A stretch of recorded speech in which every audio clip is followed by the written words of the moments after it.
그럼 칫솔질의 정의를 한번 내려본다면 어떤 걸까요? 아, 이게 참 어렵습니다. 칫솔질은 치아를 깨끗하게 닦는 거다. 네. 모두가 이렇게 알고 계시는데 네. 칫솔질은 치아와 잇몸을 닦는 겁니다. 아, 잇몸. 네, 그래서 딱딱한 치아하고 부들부들한 살을 닦는 거니까 이게 도구 선택도 중요하고 네. 방법도 중요하다. 이렇게 보시면 될 것 같아요. 예. 예. 저 같은 경우는 이렇게 치약 묻혀서 예. 이렇게 넣고 예. 이렇게 닦는다는 거 배웠으니까. 이제 거기부터 잘못되신 게 아, 칫솔을 그렇게 잡으시면 안 돼요. 아, 이렇게 잡으면 안 돼. 그렇죠. 그렇게 잡으면 움켜 잡는다고 보통 표현하는 거예요. 그럼 어떻게 잡아요? 이게 정교한 일을 할 때는 칫솔을 연필 잡듯이 잡아야 이렇게요? 됩니다. 예. 오. 그 병원에서 의사들이 환자 볼 때 예를 들어서 무슨 도구를 들고 있다. 아, 이렇게 잡죠. 예. 왜냐하면 정교한 일을 하기 때문에 그렇거든요. 예. 뭐 미술가도 그렇고. 근데 이제 칫솔질이라고 하는 거는 치아에 붙어 있는 세균을 조절하는 일이란 말이죠. 그렇게 되면 매우 정교한 일이다. 예. 그러니까 절대로 움켜 잡으면 안 되고 연필 잡듯이 잡아야 된다. 아. 근데 이게 참 어렵습니다. 그래요. 저 습관이라는 게 있어서 이렇게 그렇죠. 잡고 이거 어금니부터 먼저 닦고 이렇게 그렇죠. 하고 그다음에 이렇게 둥글게 닦기 시작해서 네. 저도 잇몸은 건드리면서 해요. 네네. 이렇게 하고 이렇게 하고 이렇게 그렇죠. 하고 그렇죠. 혓바닥 한번 네. 하고 끝 이렇게 되거든요. 대부분 그렇습니다. 그렇게 네. 닦으면 얼마나 닦으시는 것 같으세요? 그렇게 오래 닦진 않아요. 그게 보통 이제 치과 의사들이 뭐 한 3분은 닦아라 뭐 이런 네. 얘기 하지 않습니까? 그렇게까지 안 가는 것 같아요. 조사를 해봤더니 정말로 열심히 닦는 사람들이 음. 한 45초에서 50초쯤 된답니다. 네, 1분 못 넘죠. 예. 네. 근데 치아가 모두 몇 개냐면 28개. 네. 그러면 치아 하나당 40초면 몇 개나 몇 초나 문지르고 있을 거냐 하는 거죠. 한참 걸리네. 네, 그래서 보통 얼마나 걸리냐라고 물어보시면 꼼꼼하게 닦으면 네. 한 10분에서 15분은 닦으셔야 돼요. 그렇게 말씀드려요. 그럼 그렇게 닦을 때 네. 우리는 그냥 전체적으로 이렇게 뭉뚱그려서 닦잖아요. 네. 근데 이렇게 안까지 샅샅이 닦으라는 말씀이신데 네. 어디를 더 중점적으로 닦아야 되는 게 있습니까? 신경 써야 되는 거? 일단 칫솔질을 하려고 그러면 왜 닦아야 되는지가 1번이고요. 네. 그 다음에 이제 어디를 일 거거든요. 이 안 썩게 하려고 하는 거예요.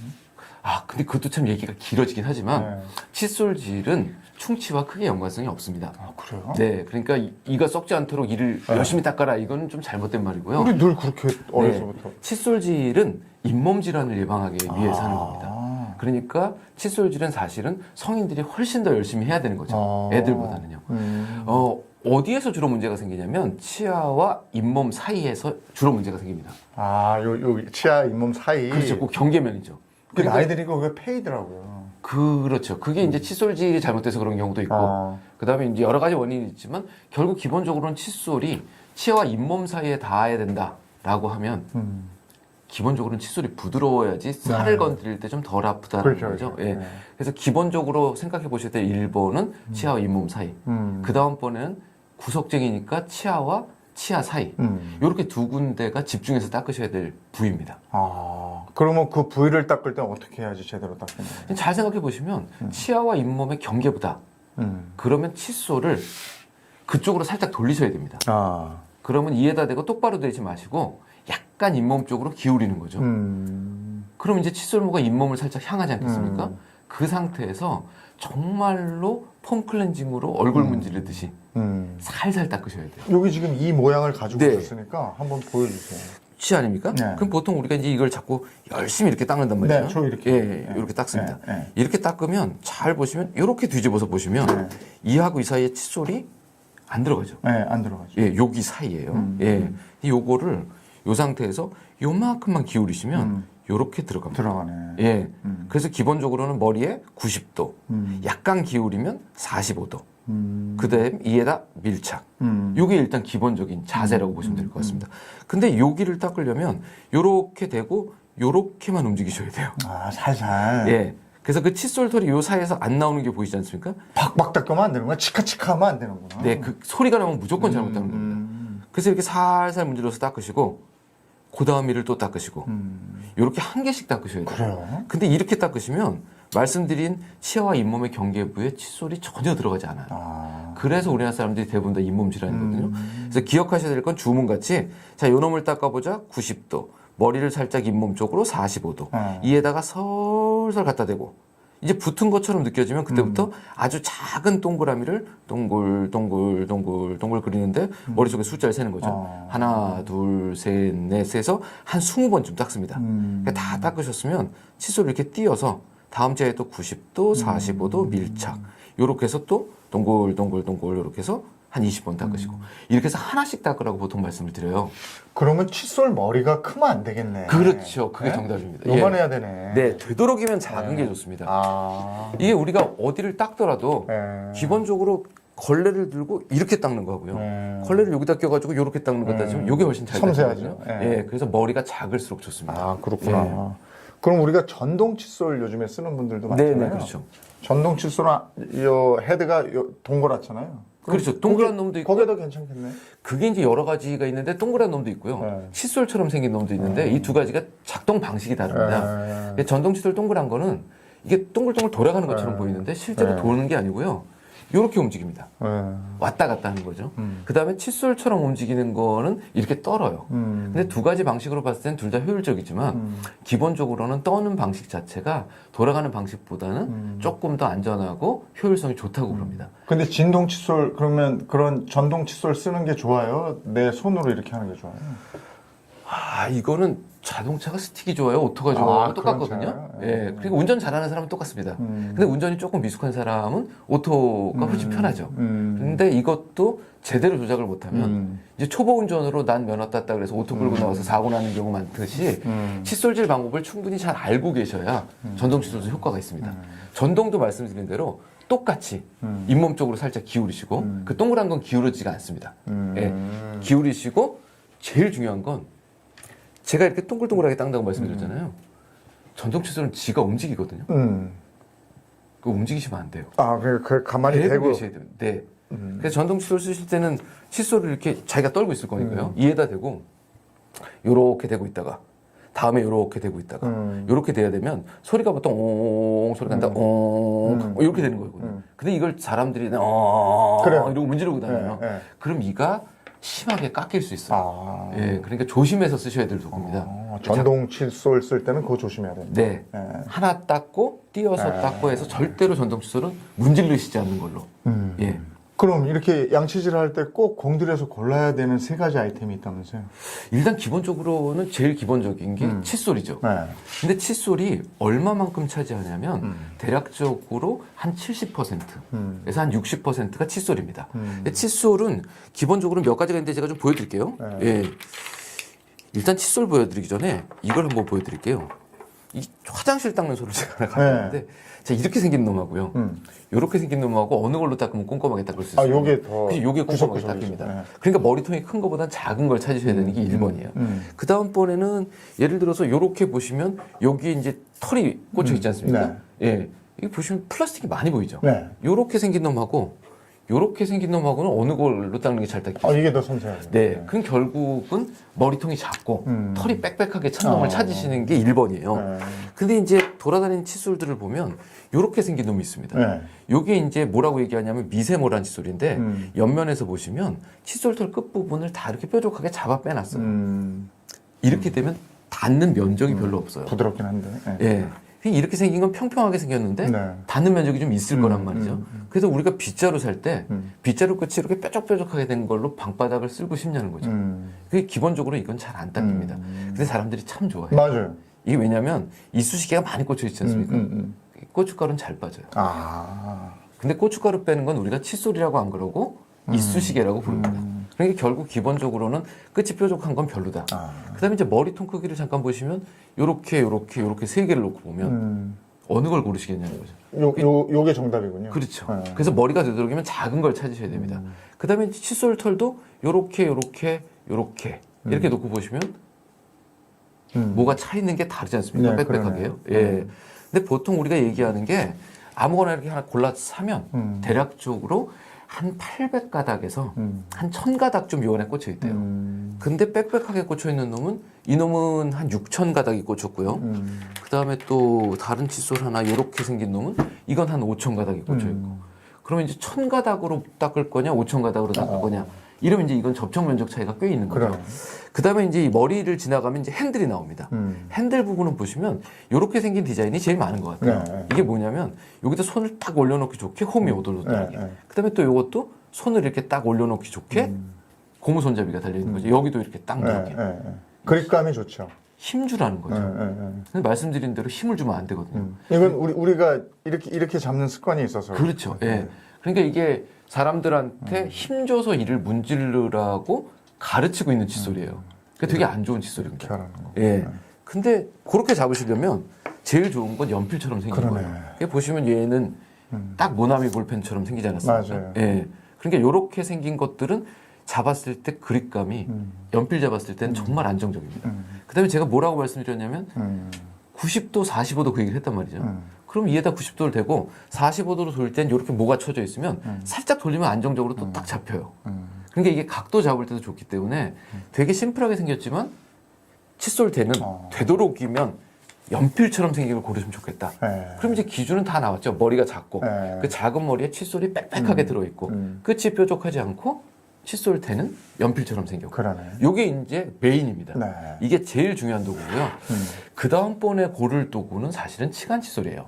그러니까 치간 칫솔은 치아와 치아 사이인데 제가 어디가 중요하다고 말씀드렸냐면 이와 잇몸의 경계면 그건 칫솔로 닦습니다. 그 다음에 치아와 치아 사이 요거는 치간 칫솔로 닦는 거죠. 그러니까 두 번째 선택해야 될 도구는 치간 칫솔. 그 다음에 마지막이 사실 치약이에요. 치약은 거의 100% 충치 예방입니다. 네. 잇몸 질환 예방은 아닌 거죠. 네. 예, 그러면 언제 누가 제일 많이 써야 되냐면 애들 어렸을 때 충치 많이 생길 때. 근데 성인이 되면 충치의 빈도는 그렇게 높아지진 않거든요. 그러니까 사실 치약보다는 칫솔과 치간 칫솔에 집중하셔야 되는데 나이가 들수록 움직이기 싫어해요. 그 운동해야 살이 빠지는데 자꾸 뭘 먹어서 살을 빼려고 하는 것처럼 자꾸 치약을 고르십니다. 예, 약 바르면 나을 것 같은 네. 생각이 들어서. 근데 잇몸 질환은 기계적으로 세정해야 된다라는 게 기본입니다. 우리가 불소 얘기 많이 들었거든요. 아, 그렇죠. 그 불소가 많은 게 좋은 거예요? 그렇습니다. 그래서 아까 제가 처음에 뭐라고 말씀드렸냐면 네. 칫솔질 열심히 해서 충치가 예방되지 않아요 그랬거든요. 네. 그러니까 충치는 결국은 불소로 예방합니다. 그래서 치약의 불소 농도가 충분히 들어있는 걸 골라 쓰셔야 돼요. 얼마나 들어있어요? 그 보통 모든 치약이 식약처라는 데서 고시사항으로 다 쓰게 돼 있어요. 그 집에 있는 치약도 이렇게 뒤집어 보시면 거기 써 있습니다. 이 치약의 불소 함유량은 몇 ppm입니다. 그런데 내가 최근 한 3년에서 뭐 길게는 한 5년 가까이 한 번도 치과 치료 받은 적이 없다. 이 얘기는 치과에 갔는데 충치가 없다는 소리를 들었다. 그 얘기는 충치가 별로 안 생기는 사람이죠. 이런 사람들이 대충 950에서 한 1000ppm. 관리용 치약이라고 보시면 됩니다. 천 생각하면 그렇죠. 되겠구나. 1000 생각하시면 됩니다. 1000 언저리. 그 다음번에 애들 같은 경우는 충치가 자주 생긴단 말이죠. 네. 그 다음번에 내가 뿌리가 드러나서 시린 데도 좀 있고 그 뿌리는 좀 약하거든요. 이제 그런 경우는 보통 1500ppm 정도를 쓰시라고 해요. 그래서 지금 국내에 나와 있는 것 중에 가장 불소농도 높은 게 1450ppm이 있습니다. 그래서 대부분의 국민은 1450ppm짜리를 쓰셔야 돼요. 그 뒷면 잘 봐야 되겠네요, 그러니까. 깨알 같은 글씨인데 보긴 불소 봐야 됩니다. 함유량을 네. 잘 봐라. 그거 하나만 보시면 돼요, 사실은. 다른 거 뭐 들어있는 건 대부분 다 이게 좋아요 하는 정도의 얘기지 불소가 필수적인 이 성분이라고 보시면 됩니다. 네. 아까 치간 칫솔 언급해 주셨잖아요. 네네. 치간 칫솔은 그 하나짜리 이렇게 그렇죠. 그 안에 하는 거 털 달린 그거죠? 거, 예, 그놈입니다. 그거 얘기하는 거죠? 네네. 근데 그거 잘 안 하게 되던데.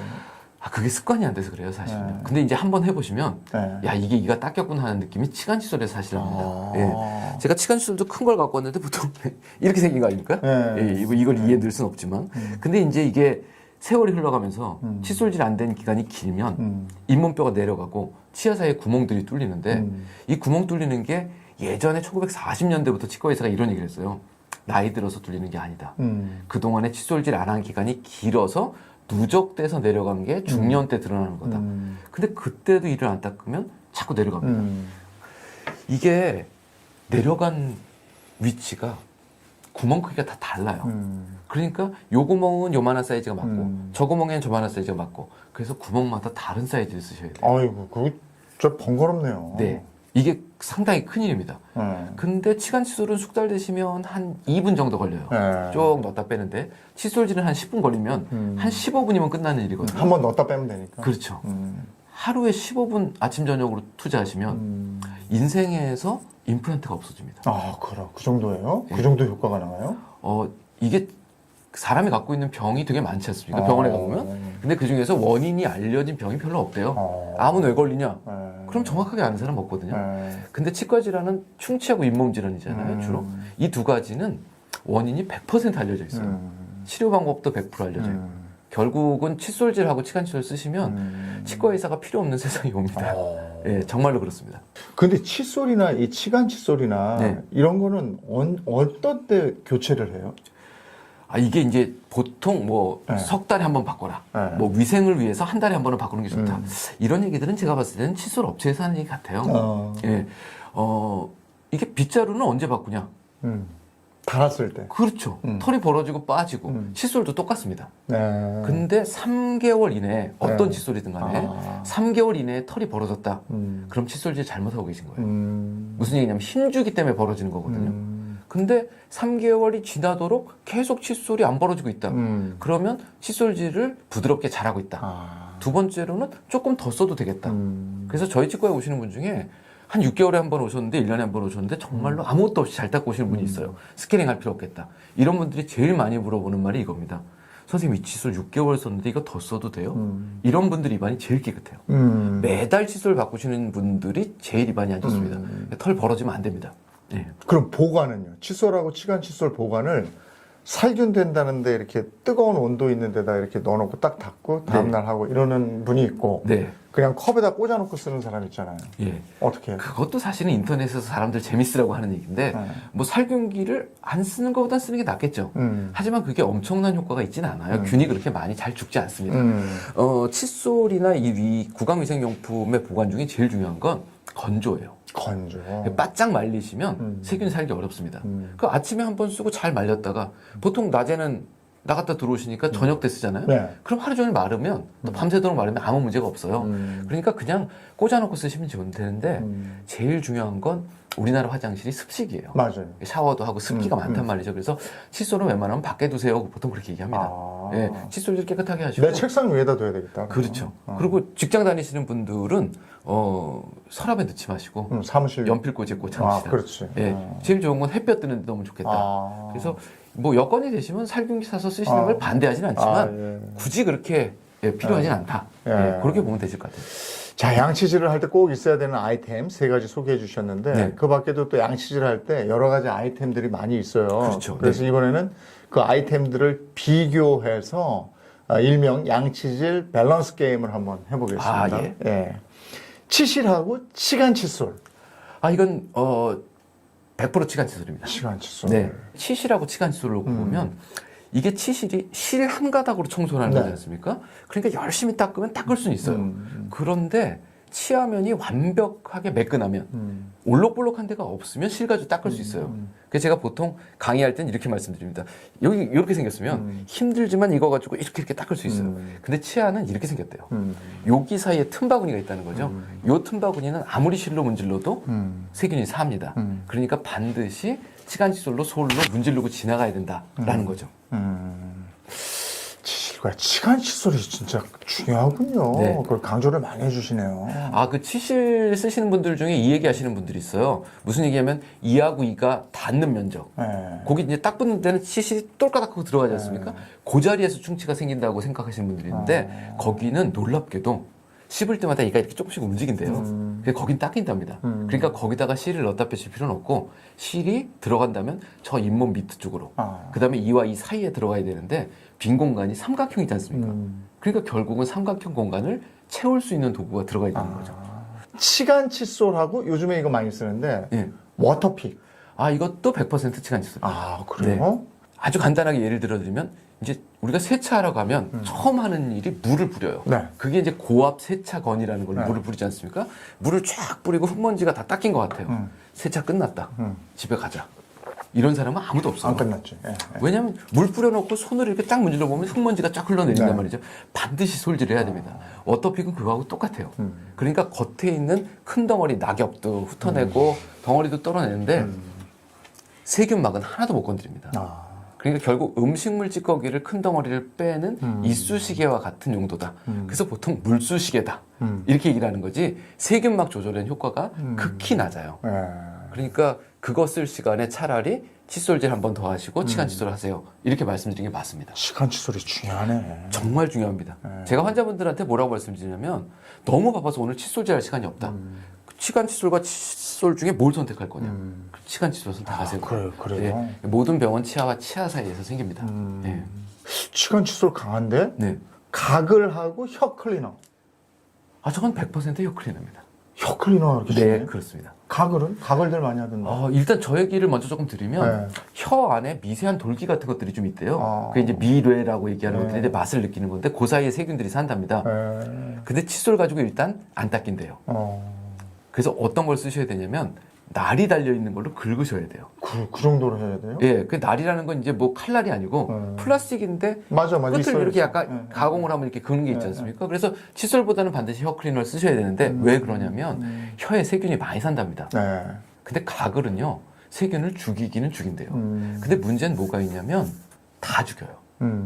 입안에 유익균도 있고 공생하고 있는 그냥 살고 있는 애들도 있고 유해균도 있는데 얘네들이 이것저것 안 가리고 다 죽인다는 거죠. 그래서 매일매일 그렇게 화학약품이나 살균제를 입안에 집어넣는 건 몸에 밸런스의 문제가 있기 때문에 그렇게 추천하지 않는다. 네. 그러니까 기계적으로 세정하는 게 좋겠다. 우리가 저 병원에 가서 이거 한번 싹 하잖아요. 그쵸. 예? 예. 그거는 1년에 한 번만 하면 돼요?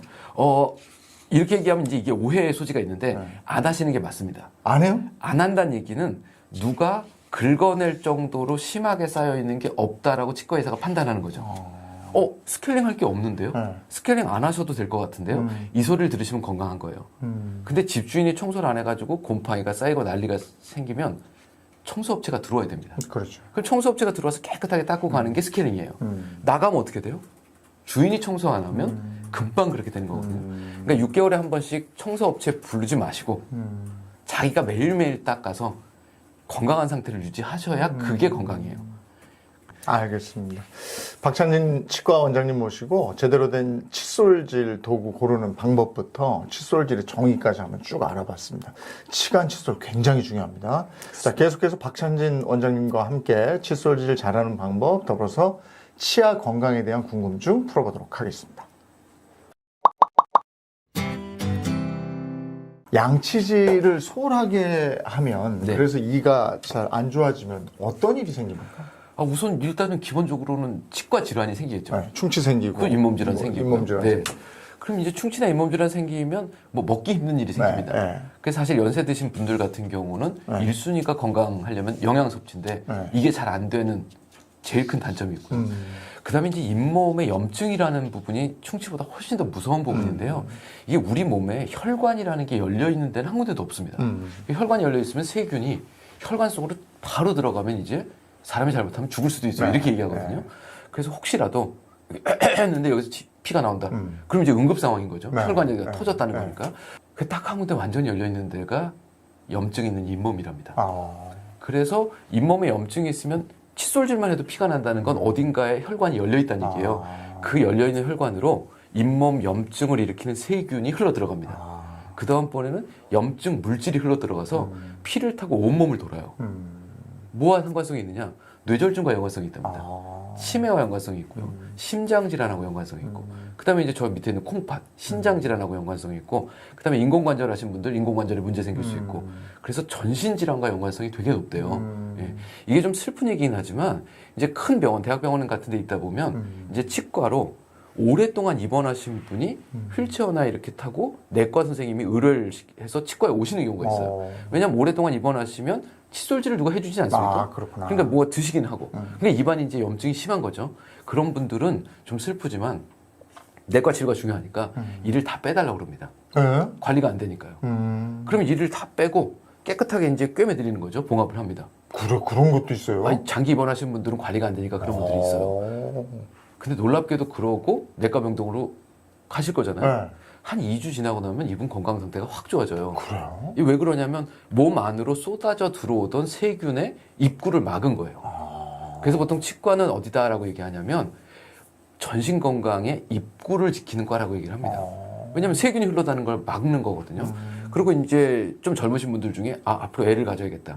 이런 분들은 산모가 임산부가 치주질환, 잇몸 질환을 갖고 있으면 조산이나 저체중아나 임신성 당뇨나 이런 것들이 올 가능성이 되게 높아진대요. 그러니까 아기 낳으려고 준비하시는 분들은 일단 뭐 열심히 닦으셔서 잇몸 염증이 없어야 된다는 거죠. 그래서 건강하게 오래 사는 거의 가장 기본은 잘 먹고 염증 물질이 입안에 흘러 들어가지 않게, 몸 안으로 흘러 들어가지 않게, 결국은 칫솔질이 전신 건강이 기본입니다. 내가 이를 닦을 때 칫솔질을 할 때 피가 난다 이러면 빨리 병원에 가야 되겠네요. 중증입니다. 그렇구나. 네, 그렇습니다. 잇몸 질환의 거의 중기나 말기라고 보시면 될 것 같아요. 예. 그럼 치과는 얼마 만에 한 번씩 가서 점검해 봐야 돼요? 얼마나 잘 닦느냐에 따라 달라질 것 같아요. 저희 치과 같은 경우 처음 오시면 다음 달에 오세요? 2달 후에 오세요? 이래요. 관리가 좀 되는 것 같다. 그러면 3개월 간격으로 볼게요. 그래서 3개월 간격으로 보면서 안 닦인 데는 제가 좀 도와드리고 여긴 더 닦으세요라고 말씀드리고 이렇게 해서 3개월 간격을 보는데 이 사람이 3개월 만에 왔는데 별로 할 게 없어요. 그럼 그 다음번엔 6개월, 그 다음번엔 1년. 그래서 보통 1년 되신 분들한테는 뭐라고 얘기하냐면 이제 퇴원입니다. 치과 의사 없이도 혼자 건강하게 잘 사실 것 같아요. 그런데 사람이라는 게 옆에서 누가 잔소리도 하고 가끔 시험도 봐야 되니까 그래도 1년에 한 번은 오세요. 보통 이렇게 얘기를 합니다. 그러니까 되도록이면 덜 갈 수 있도록 잘 관리하시면 좋은 거죠. 그러니까 건강검진 1년에 한 번 할 때 네. 그때는 뭐 치과 검진도 한번 해봐야 된다. 그건 필수입니다. 네. 그리고 지금 현재의 일반적인 국민이라면 3개월에 한 번씩 가시는 3개월. 거를 적극적으로 추천해 드립니다. 원장님께서 개발한 그 치과에 덜 가도 되는 칫솔질 4원칙 이게 네. 있다고 들었거든요. 네. 그게 이제 환자분들 집에 가서 네. 기억하시라고 알려드리는 방법이에요. 네. 이 첫 번째는 영어 단어로 이제 S입니다. S는 소프트의 약자예요. 소프트는 뭐냐면 1번 칫솔을 부드러운 걸 택하세요. 네. 두 번째로는 연필 잡듯이 부드럽게 잡고 부드럽게 움직여라. 전 시간에 말씀해 주셨던. 그렇죠. 결국은 부드럽게입니다. 이게 1번이에요. 근데 두 번째로는 이를 닦을 때 보통 분들이 여기다가 이제 치약을 짜지 않습니까? 네. 그럼 이거 막 문질러요. 맞아요. 근데 제가 만약에 걸레를 들고 청소하는데 네. 이렇게 닦고 있으면서 핸드폰을 보고 있으면 네. 뒤에서 누가 뭐라 그래요. 청소하는데 봐야 될 거 아니냐 그러고요. 그래서 이는 반드시 닦는 걸 보셔야 됩니다. 그러려면 입을 벌리셔야 돼요. 입을 벌리면 거품과 침이 질질 흘러요. 네. 그래서 세면대가 온통 지저분하게 입을 크게 벌리고 닦으셔야 정상입니다. 두 번째는 오픈이에요. 오픈. 세 번째는 이를 한 개씩 닦으셔야 돼요. 그래서 하나 닦고 다음 거 닦고. 우리가 설거지할 때 밥공기 10개 엎어놓고 이거 2번 문지르고 저거 2번 문지르고 저거 2번 이렇게 설거지하는 사람 아무도 없어요. 다 닦아서 뽀독뽀독하면 엎어놓듯이. 세 번째 O는 한 개씩 닦으셔라. 마지막 D는 지금보다 칫솔을 잇몸 쪽으로 깊이 넣는다고 생각해라. 그래서 SOOD입니다. 이러고서 칫솔질을 열심히 가르치고 환자분이 집에 돌아간단 말이죠. 그럼 이제 집에 들어가서 오늘 말 많은 치과 의사한테 뭘 배웠는데 이러면서 첫 번째가 부드러운 걸 쓰라고 그랬어. 뭐 칫솔을 하나 사갖고 왔단 말이죠. 이걸 연필 잡듯이 하라고 그랬는데 치약을 짜가지고는 두 번째는 입을 크게 벌리고 그리고 거울 앞으로 이렇게 다 갑니다. 한 개씩 잇몸을 닦으라 그랬지. 이제 이거 기억하라고 실질적으로 저렇게 만들어서 알려드리고 있어요. 네. 예. 지난 시간에 왜 치약 고를 때 불소 함량을 꼭 보고 골라라 이랬잖아요. 네네, 그렇죠. 그러면 우리 왜 어린애들 이 안 썩게 하려고 네. 불소 코팅 하잖아요. 예, 그렇습니다. 그거 좋은 거예요? 예, 반드시 하셔야 됩니다. 예. 이게 충치가 뭐냐라고 물어보면 이가 썩는 거요. 이렇게까지는 대답을 다 하세요. 어떤 기전으로 썩어요? 라고 물어봤을 때, 뭐 세균이 파먹겠죠? 보통 이렇게 대답을 하는데, 이가 녹는 겁니다. 그 이빨에 있는 칼슘 같은 게 녹아 나오는 게 충치예요. 그러면 이제 푸석푸석해질 거란 말이죠. 그래서 제가 쉽게 말씀드리는 건, 뼈에서 칼슘이 빠지면 골다공증. 잘못하면 뼈가 이렇게 해서 부러져요. 이에서 칼슘이 빠지면 그게 충치. 잘못하면 이에 구멍이 뚫려요. 이 구멍 뚫리는 게 현미경부터 뚫린단 말이죠. 그때 불소가 있으면 불소가 그 자리를 다시 메꾼대요. 그러니까 이게 복구를 시켜주는 거거든요. 충치를요. 치과에서 하는 불소도포는 보통 한 애들 같은 경우는 한 3개월, 6개월 주기로 합니다. 꾸준히 해주면 충치가 발생되는 것도 맞고. 한 번 도포하고 끝나는 게 아니고 네, 계속 하는 정기적으로 거예요? 해야 돼요. 몇 살 때부터? 이가 있을 때부터요. 이 다 났을 네. 때부터? 그래서 전이 때도 합니다. 그럼 보통 한 3살짜리부터 시작해서. 예. 근데 어른도 뭘 먹잖아요. 네. 그러니까 어른도 사실 불소도포를 해야 돼요. 그런데 이제 그 불소도포가 어느 정도까지 칫솔질이 되면 음식물도 제거가 되고 입안에서 치아가 녹을 확률이 줄어드니까 그럼 그 다음부터는 뭘로 하는 거냐면 매일 치약으로 불소 코팅 하시는 거예요. 나는 그거 자동차처럼 한 번 코팅하면 한참 가는 줄 알았더니 그건 아닙니다. 네. 그래서 불소는 치아가 칼슘이 빠지는 그 순간에 입안에 있어야 됩니다. 그러니까 매일매일 불소가 입속에 존재해야 충치가 예방된다라고 보시는 게 맞아요. 그리고 어떤 분은 아침에 일어나서 그 우리 전통의학에서 얘기하는 고치법이라고 해서 이렇게 네네. 이렇게 해줘라 그러고 어떤 분은 일어나자마자 미지근한 물 한 컵 쫙 이렇게 해서 해라. 예. 뭘 해야 돼요? 칫솔질을 하셔야죠. 이게 우리 몸에 이제 세균들하고 같이 살고 있지만 네. 입안의 세균이 보통 한 1000종류쯤 산답니다. 근데 얘네들이 밤새도록은 괴롭히는 사람이 없으니까 자라요. 그래가지고는 아파트 단지가 쫙 입안에 생깁니다. 그러면 말씀하신 대로 우글우글하고 헹구면 아까 물 뿌리고 그래도 세균은 안 떨어진다고 그랬잖아요. 음식물 찌꺼기 안 닦인 거라든가 아니면 세균의 일부는 떨어져 나갈 수 있어요. 이게 입안에 있는 것과 삼키는 게 어느 게 좋으냐? 그러면 입안에 있는 것보다는 삼키시는 게 낫습니다. 왜냐하면 삼키면 속에서 위산이 다 죽여요. 그러니까 속에 들어가서 병을 일으키진 않아요. 그러니까 입안에 있는 것보다는 낫지만 그걸로는 부족하다.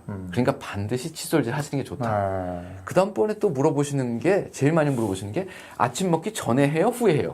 이것도 되게 많거든요. 먹은 다음에 하는 거 아니에요? 이게 우리가 좀 구분을 해야 되는 게 잇몸 질환과 충치를 구분을 해야 됩니다. 칫솔질은 잇몸 질환을 예방하는 거다. 그러면 기본적으로는 밥을 먹고 난 후나 전이나 똑같아요. 아침에 일어나자마자 깨끗하게 칫솔질하는 건 내 잇몸 건강을 위해서 닦는 거다라고 생각하시고 식사하시고 나서 닦는 건 충치 예방을 위해서 닦는 거다라고 생각하시는 게 맞아요. 그럼 둘 중에 한 번만 닦아야 된다. 그러면 밥 먹고 닦는 게 낫긴 합니다. 하지만 2번 닦으시면 제일 좋겠어요. 아침에 일어나서는 정말 꼼꼼하게 식사하고 난 후에는 대충 이렇게 닦으셔도 상관없습니다. 잇몸 질환 측면에서는. 네. 예.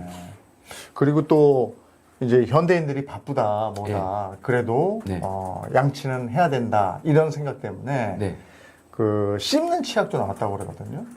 효과가 있습니다. 없습니다. 단호하게 말씀하셨네요. 왜 이렇게 말씀드리냐면 치아를 세정하는 데는 기계적 세정이 90%래요. 결국은 칫솔과 치간 칫솔이 90%를 담당합니다.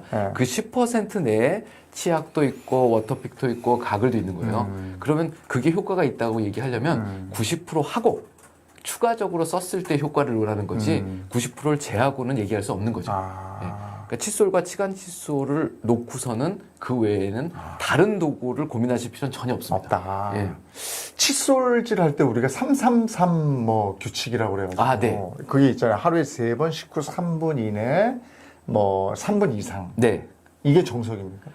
아닙니다. 그거는 그냥 최소한 이거라도 하라는 거예요. 예. 칫솔질은 대략적으로 아까 말씀드린 대로 이를 하나씩 닦는다라고 생각하면 한 10분 걸립니다. 예, 그러니까 10분씩 닦으세요.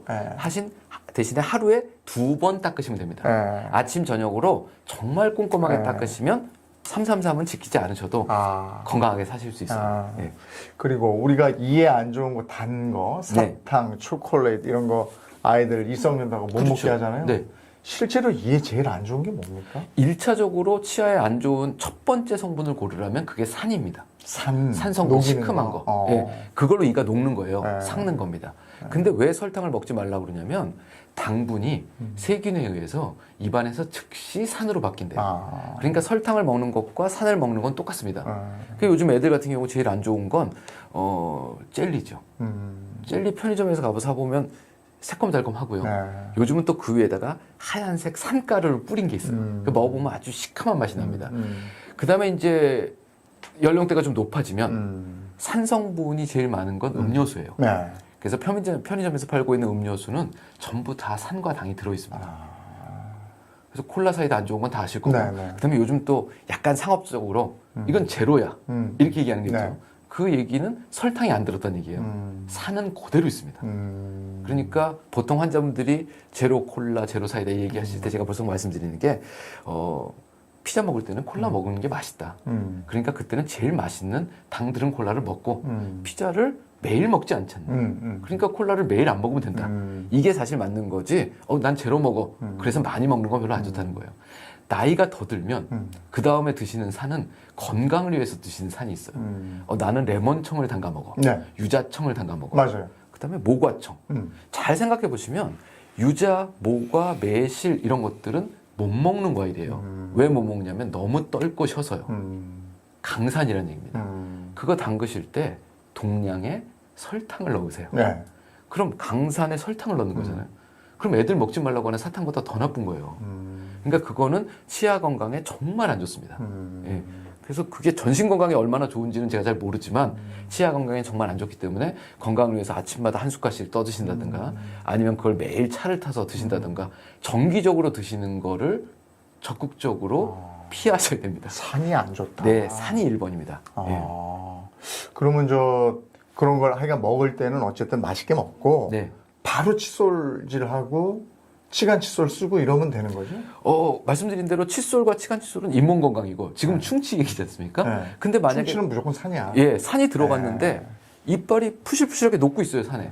거기다가 칫솔까지 문제로 되면 더 큰일인 거죠. 그러면 이런 음식을 먹고 양치질하면 그건 안 좋은 거네. 네. 그래서 그런 거를 드셨으면 물로 헹구시고 한 30분 있다가 이를 닦으세요라고 그렇구나. 말씀드려요. 네. 야, 이거 중요하네요. 그러니까 내가 뭘 먹었냐에 따라서도 칫솔질 시간도 달라지고 칫솔질을 언제 시작해야 될지도 달라지고 그래서 내가 먹는 게 도대체 뭔지 한번 써보시라는 얘기도 가끔 드려요. 그러니까 일단은 우리가 경계해야 되는 거는 요즘에 12월에 뭐 크리스마스 지난 연말에 네.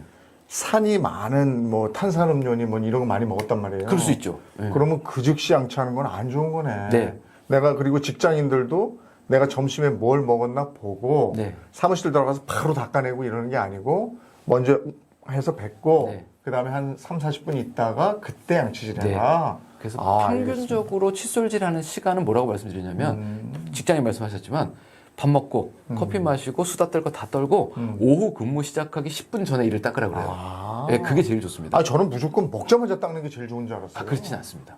네. 그렇구나. 근데 그 먹자마자로 생각을 해보면 네. 첫 숟갈 들어갔을 때부터가 음식물 들어가는 상황이에요. 예, 그러니까 밥 먹는 동안 이미 30분이 지났어요. 음식물 들어간 지. 그러니까 그 시간보다는 오히려 산이 조금 중화되고 난 후에 칫솔질 하시는 게 더 좋습니다. 예. 나이가 들면서 치아 건강 안 좋아지는 분들 주변에서 많이 봤는데 네. 뭐 잇몸이 약해진다든지 뭐 여러 가지 이유로 그렇죠. 평생 내 치아로 살 수 있는 방법이 뭐가 있습니까? 일단 딱 두 가지입니다. 하나는 어렸을 때 충치 예방. 그건 불소다. 그리고 나이 들어서의 충치 예방, 그것도 불소다. 그러니까 불소 도포하고 그다음에 불소 치약 열심히 쓰시는 거. 이게 충치 예방의 한쪽 근간입니다. 그 다음번에 젊은 시절에는 잇몸 질환이 없어요. 왜냐하면 잇몸뼈가 망가지면 사춘기까지는 도로 만듭니다. 근데 이제 주민등록증 나오고 이후부터는 내가 안 닦으면 잇몸이 망가지는 거거든요. 한쪽의 잇몸 질환은 칫솔질과 치간 칫솔입니다. 결국 칫솔, 치약, 치간 칫솔 이 딱 세 가지만 들면 제대로만 하면 치과의사 없이 평생 건강하게 사실 수 있어요.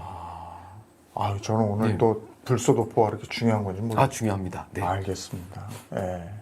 자, 셀코TV 탐나는 일상. 오늘은 칫솔질의 슈퍼스타, 올바른 칫솔질 전도사 박찬진 원장님과 함께했습니다. 나와주셔서 고맙습니다. 감사합니다. 고맙습니다.